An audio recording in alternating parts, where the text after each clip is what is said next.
it's a 1190. The ballistic chart is set up for 60 degrees Fahrenheit, and based on just pre-calculated stuff, but it's not 60 degrees today. It's actually like about 52. So if it was 60, the chart says 58 minutes of angle, 58.3 actually, but it's a little bit colder than that, so I'm gonna go probably 60 MOA up.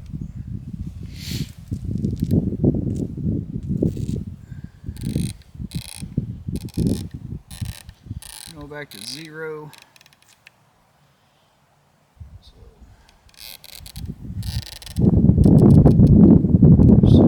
25.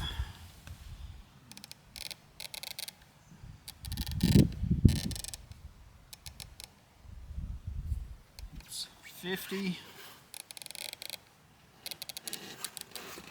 60. Right there.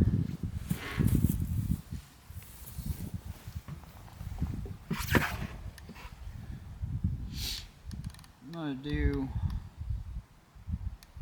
3 minutes left for Spindrift and Coriolis.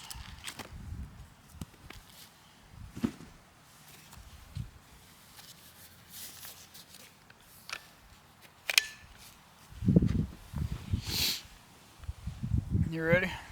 Yeah.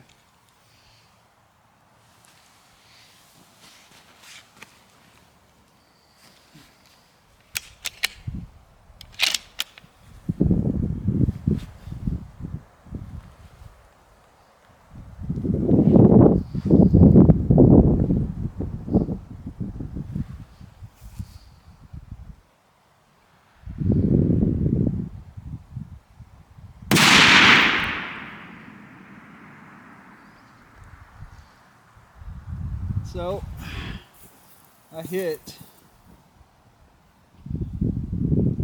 about 2.5 targets to the right and about 2 targets high. So I'm going to come down 2 minutes and I'm going to come back right, or no, yeah, I hit right, so I need to go a little more left. When I go left another 2 minutes, we'll go 5 minutes left.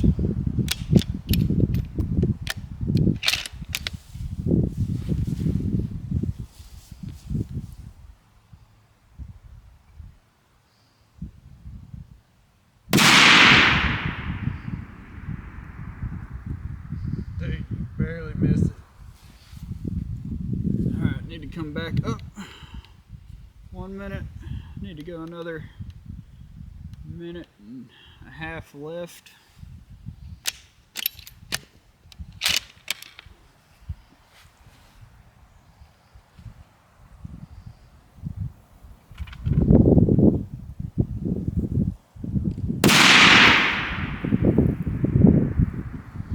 Still hitting to the right.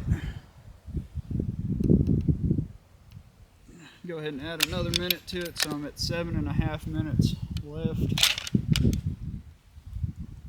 The wind must be in that valley, must be pushing real hard left to right.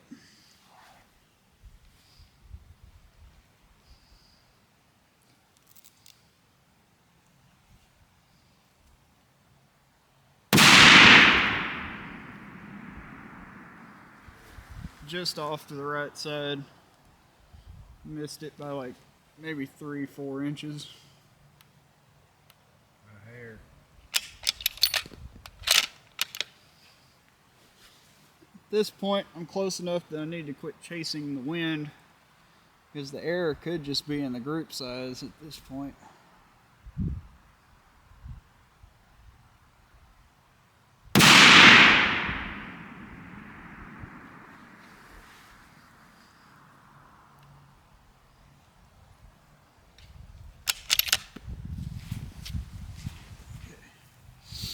That one just missed off to the left. Yeah. Just barely. So at that range, 1 minute, or yeah, 1 full minute of angle is about almost about 12.5 inches. And so every click theoretically will move the bullet impact by about 4 inches.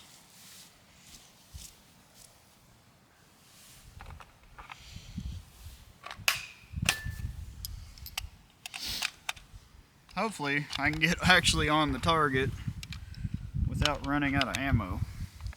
Another thing to think about too is we're shooting through, or right into we're well into the transonic zone. Actually, we're below it. The speed of sound, the sound barrier is at 1,070 yards. So we're shooting about 120 yards past the sound barrier, which in conventional like rifle shooting, it was always thought that once the bullet went through the sound barrier, back down through the sound barrier, slowing down, it would destabilize the bullet and it would start to yaw or tumble and flip, and they lost all their accuracy past that point. But they've since learned that, you know, with modern bullets, they actually tend to actually remain stable. So, but there is a difference in trajectory as far as vertical goes, because once it breaks the sound barrier, it actually is dropping less. Its forward momentum is slowing down less, because when it's pushing that sonic wave in front of the bullet, it's fighting that the whole way there, and so it's slowing down really, really, really fast. But once it gets below 1,000, you know, about 1,100 feet per second, then the bullet is no longer pushing the air, and the air molecules are at a, you know, they're slow enough at this point they can actually just kind of move out of the way. But above the speed of sound, they can't move out of the way in time, and that's where you get that sonic like crack. So when we're shooting through that sonic barrier, coming back down, you can have destabilization, but more than likely the bullet is actually going to not slow down as much. So the rate of its deceleration is going to be less from that 1,000 feet per second on than it is from, say, 2,400 feet per second down to 1,000 feet per second.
I think the cone of fire at that range is bigger than our target.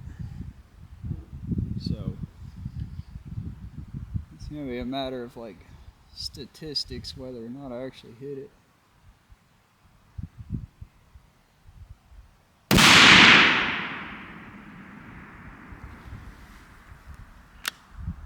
And the wind seems to be changing quite a bit.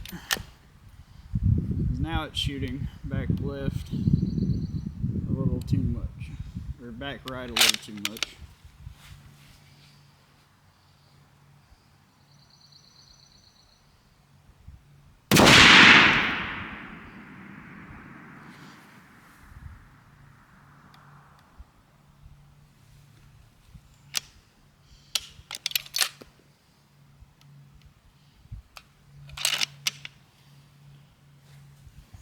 The problem with this is not having a reference point for the wind in the middle of that valley where the bullet has no wind block from the trees.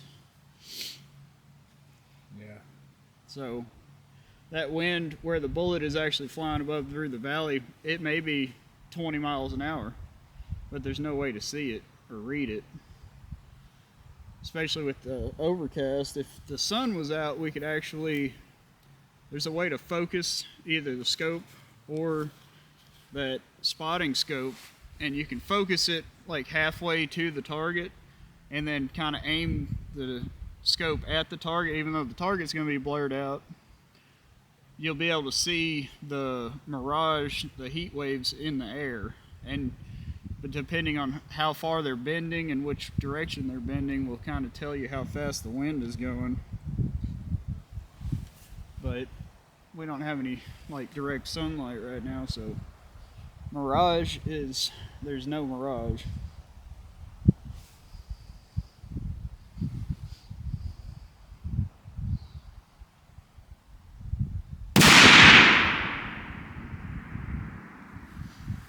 Over to the right. Yeah. I told you I could see it from here. Yeah, you can see it kick up from here. There's also like this strange little wave almost to the target.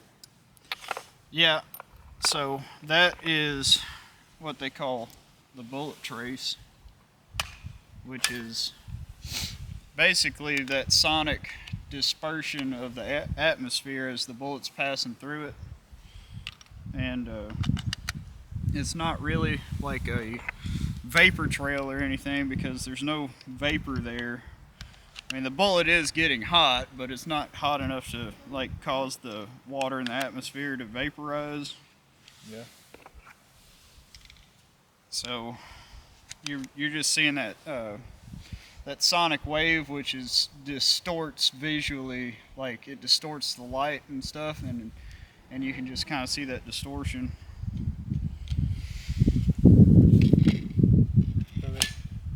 Breaking the sound barrier. Oh yeah, yeah. But once once it breaks through the sound barrier, slowing down, that wave will go away. You know, you won't be able to see that distortion anymore.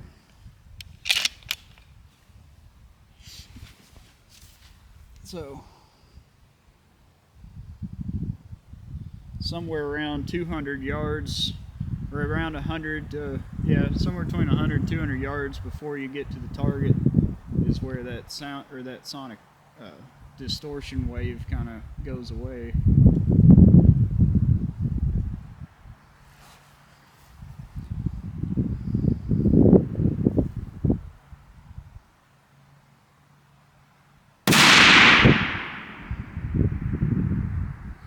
I was over to the right. Oh, the left? It was to the left? Yeah, just about a foot left. Oh.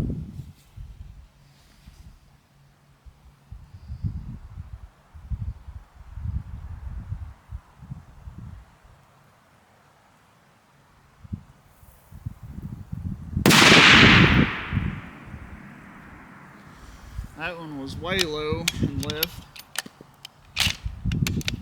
That thing's hitting hard, dude.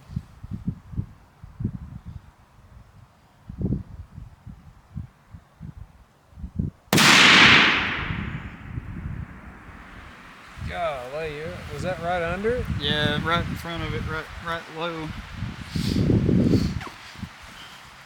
It's moving some earth when it gets there.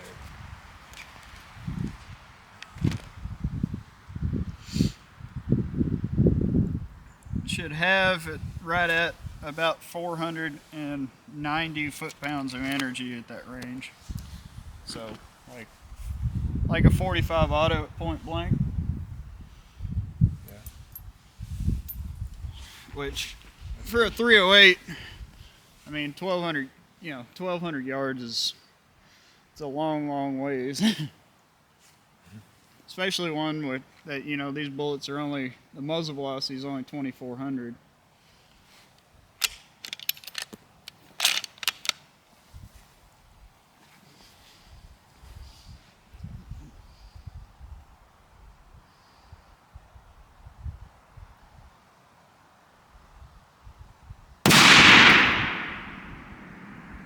Got it. I seen it swinging, dude. Got it. Well, I'll send a couple more at it and then we'll go get the target.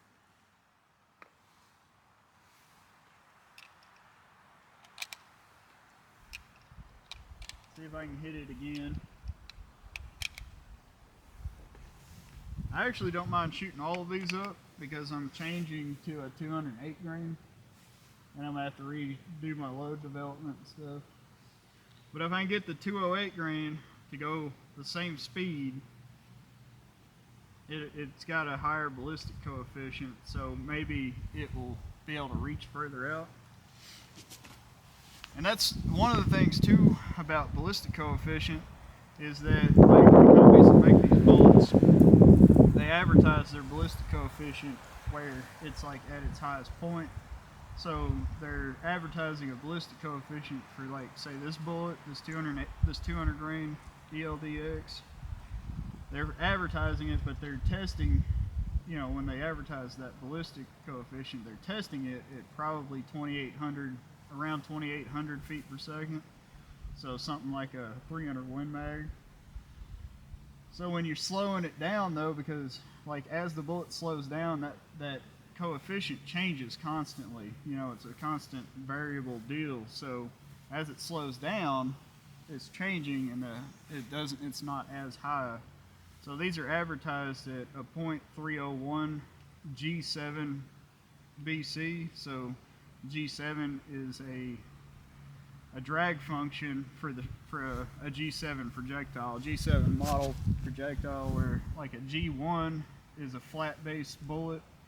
G7s are boat tail shaped, so they've got a tapered base.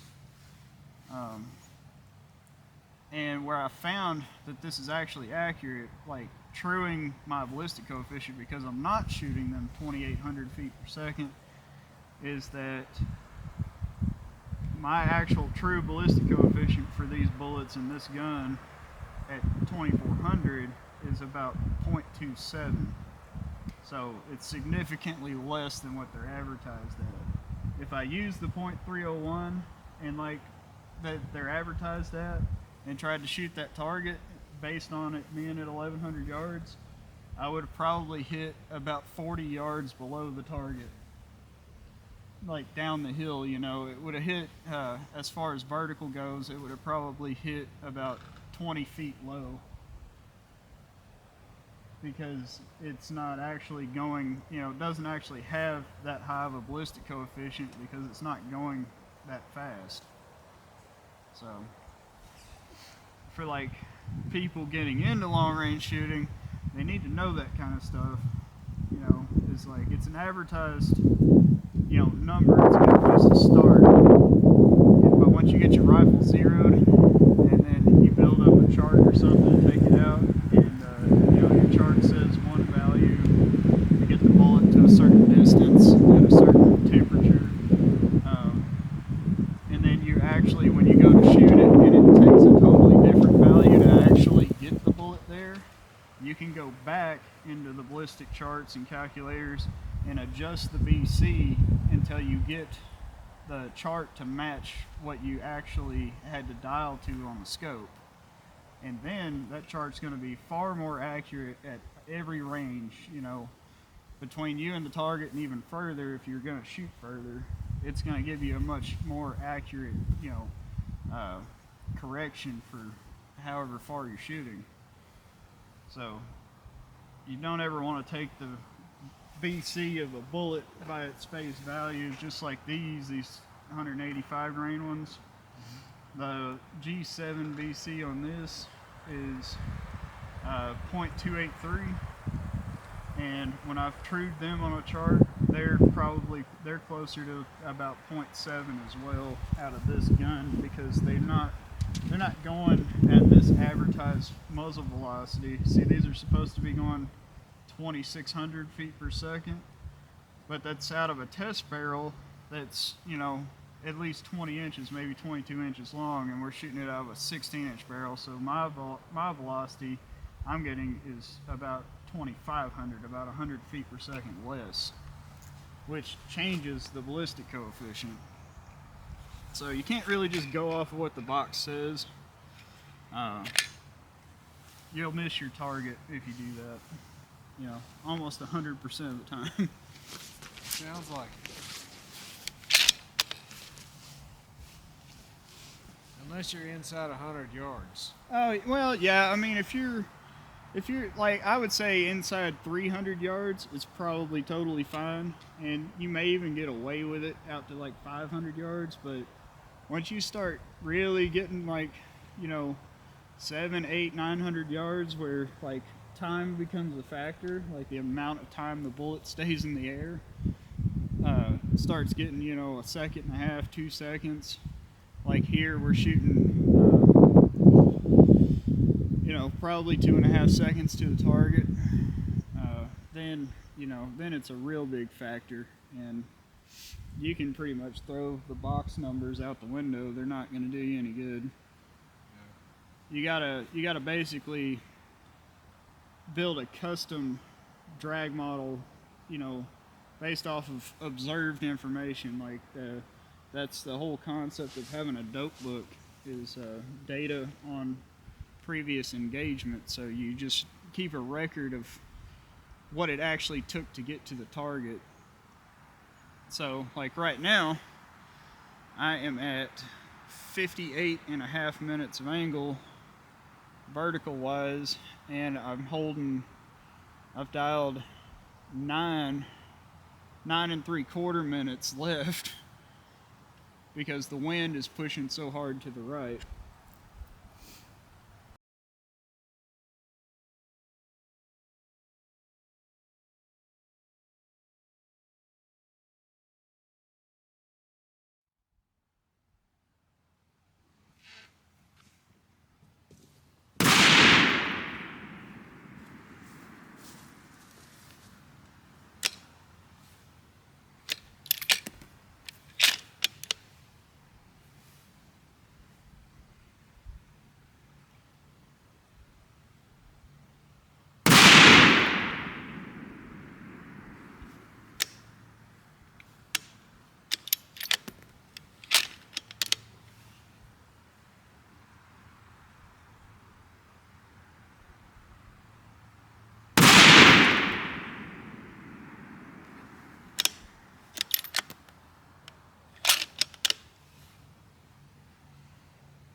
Yeah.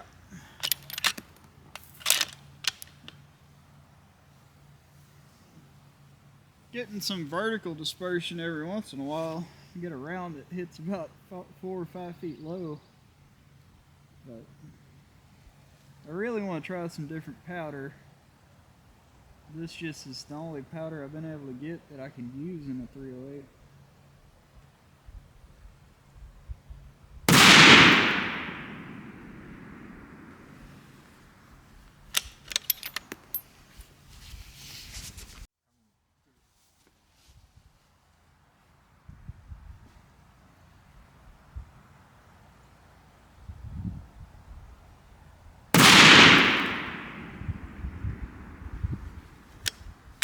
Went right over the top of it.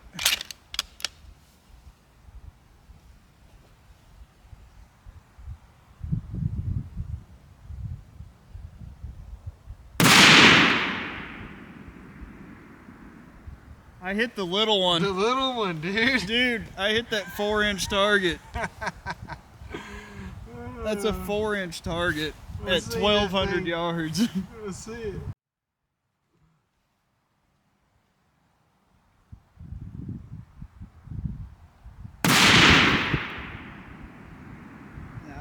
was just low. Golly. That was pretty funny. Yeah, that little one was dancing.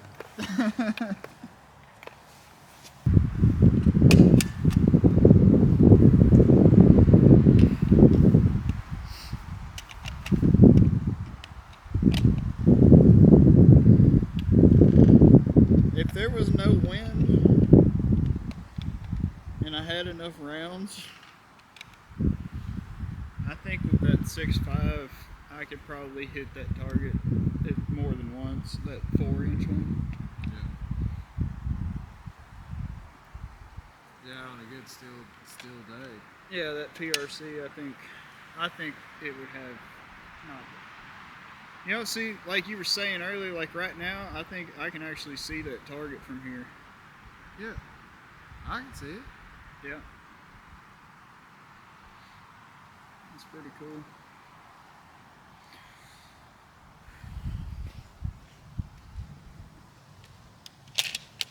It took a minute. Yeah. But I'm gonna put these last 5 down there just to get some video from this angle. alright. It would probably help if my gun was level. I was looking at your bubble, I was wondering about that. Yeah, that just keeps that's so you can level the rifle, because if it's canted a little bit, it can kind of have some you know, wind, like not wind deflection, but side to side deflection. You want it in the middle? You kind of do, but like right there's good. That's a good spot.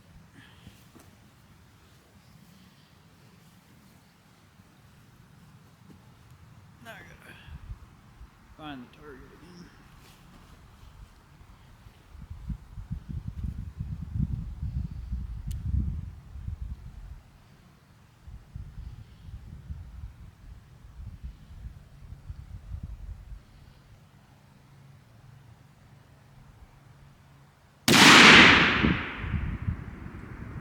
Whoa. Whoa. That was way off. That's weird. The wind's gusting hard. Yeah, it is. It's blowing harder than it's been all day.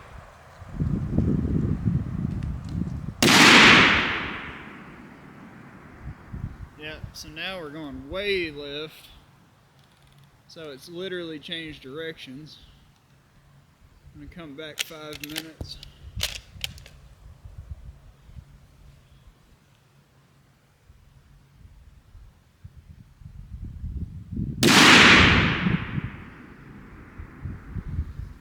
Need another 2.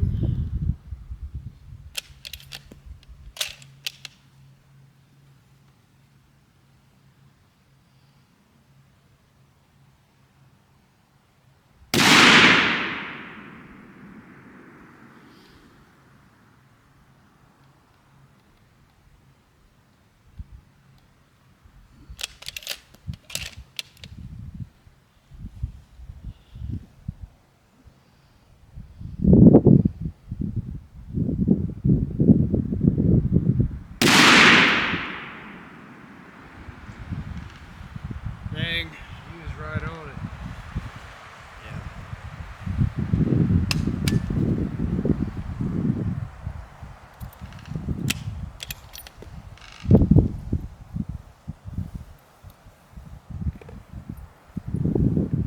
Did you find your press?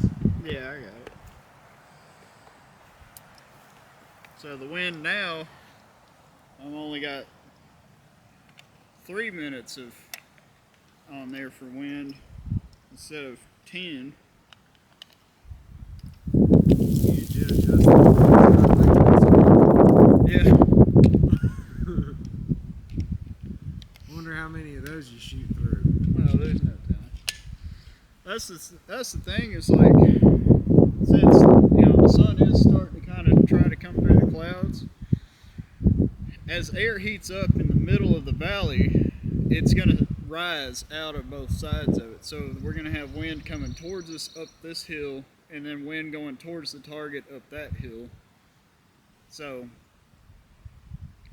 given enough distance, it's basically going to kind of, like, the bullet's still dropping, it's just not going to drop as much because the wind is kind of pushing it up a little bit. Surfing on it. Yeah. There's so much that's happening between here and that target that it's insane, you know, when you start thinking about all the little things.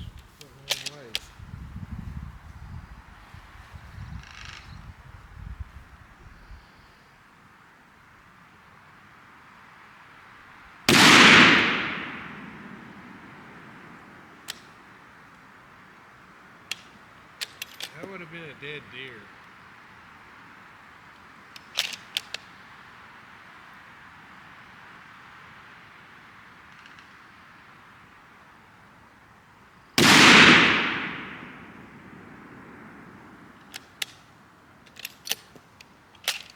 You almost got that 4. Yeah, I almost got it again.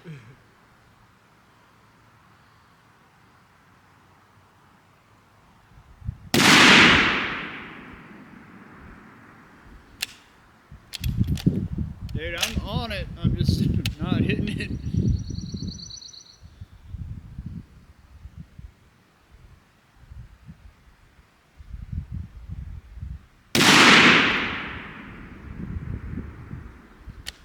Yeah, the wind kind of changed a little bit on that one.